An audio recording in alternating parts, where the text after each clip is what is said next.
मांग है, उस मांग पर तो सरकार को मानना चाहिए। ये लोग का मांग जायज है। अब मांग है कि पुरानी पेंशन योजना है, जब 3 स्टेट कर चुका है तो बिहार को भी करना चाहिए। और मैं असेंबली क्वेश्चन की थी इस पर, और तेजस्वी जी भी समर्थन किए थे। उस समय तो तेजस्वी जी विरोध में थे तो समर्थन किए थे। अब सरकार में आ गए तो उनको सरकार पर दबाव बना के लागू करवाना चाहिए। पहला मांग है। दूसरा मांग है कि शिक्षक लोग को शिक्षा छोड़ के दूसरे भी काम में लगा दिया जाता है। जैसे जातीय जनगणना हो गया, अभी सुनने में आ रहा था कि आपदा में भी शिक्षक लोग को ही लगा दिया गया था। तो एक तरफ माननीय मुख्यमंत्री जी मंच के माध्यम से कहते हैं कि शिक्षा में सुधार होना चाहिए, समय पर टीचर स्कूल नहीं पहुंचता है, पढ़ाई नहीं होता है, तो उनको फुल टाइम आप स्कूल के लिए छोड़िए और सारे कामों से उनको हटाइए, तब न शिक्षा में सुधार होगा। उसके बाद जो 7वां चरण का इन लोग का है वो जल्दी होना चाहिए, प्राथमिकता होना चाहिए, नियोजन। इन लोग का छोटा कुछ मांग है वो पूरा होना चाहिए।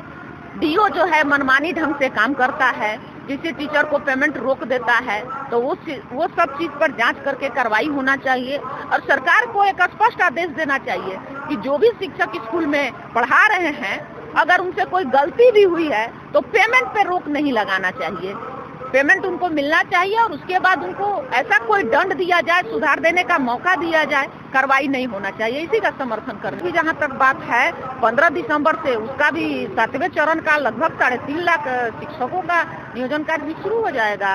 10 लाख क्या, हम लोग 15 लाख के फिराक में है कि 15 लाख कैसे हो। 15 दिसंबर से 7वें चरण का भी शिक्षक नियोजन का फॉर्म ऑनलाइन होने लगेगा।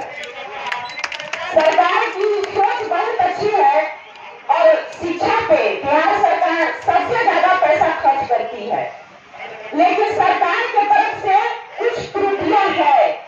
उस त्रुटियां में मैं ये क्वेश्चन उठाई थी, तो पुरानी पेंशन योजना जब झारखंड सरकार लागू कर दी, छत्तीसगढ़ सरकार लागू कर दी, राजस्थान सरकार लागू कर दी, तो बिहार में भी लागू होना चाहिए। और इसका समर्थन तेजस्वी जी भी किए थे। जब वो विरोध में थे तो समर्थन किए थे। अब तो सरकार उनकी बन गई है, अब तो उनको सोचना चाहिए, इस पर काम करना चाहिए। आप लोग की एक मांग और है कि शिक्षकों को शिक्षक कार्य के लिए ही रखा जाए, लेकिन देखा जाता है कि कभी जातीय जनगणना, कभी कभी आपदा, इसमें आप लोग का नाम जोड़ दिया जाता है और आप लोग को काम करने के लिए कहा जाता है। इससे शिक्षा जो है वो प्रभावित होता है। ये आप लोग का मांग जायज है और मैं मुख्यमंत्री और उप मुख्यमंत्री से मिल के और बात करूंगी और कहूंगी कि एक तरफ आप कहते हैं कि शिक्षक लोग समय पर स्कूल नहीं जाते हैं, अच्छे से पढ़ाई नहीं कर रहे हैं, बच्चे को पढ़ाते नहीं हैं, और एक तरफ आप दूसरे कार्य में शिक्षकों को लगा लेते हैं। तो एक शिक्षक तो एक ही जगह में ड्यूटी करेगा तो पढ़ाई का तो स्तर है तो जरूर गिरेगा। इसलिए शिक्षक को शिक्षक के काम के लिए ही छोड़ा जाए, और जो काम है जातीय जनगणना है, ये सब के लिए और कर्मचारी लोग को लगाया जाए।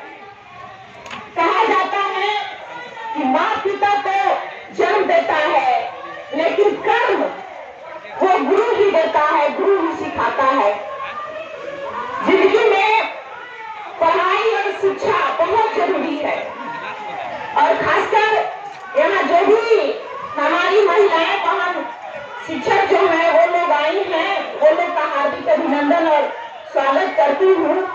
और इस मंच के माध्यम से एक ही मैं संदेश देना चाहूंगी कि एक रोटी कम खाइए, लेकिन अपने बच्चे को जरूर पढ़ाइए। अगर आपका बच्चा पढ़ा, और खासकर महिलाओं को तो शिक्षा बहुत जरूरी है। हम महिलाएं जब शिक्षित होकर आगे आएंगे तो हम अपने घर परिवार को अच्छी तरह से संभालेंगे। और जो आज हम लोग बच्चे पर जितना खर्च करते हैं पढ़ाई लिखाई में, उतना अगर हम बच्चियों पर खर्च करें तो हमारी बच्ची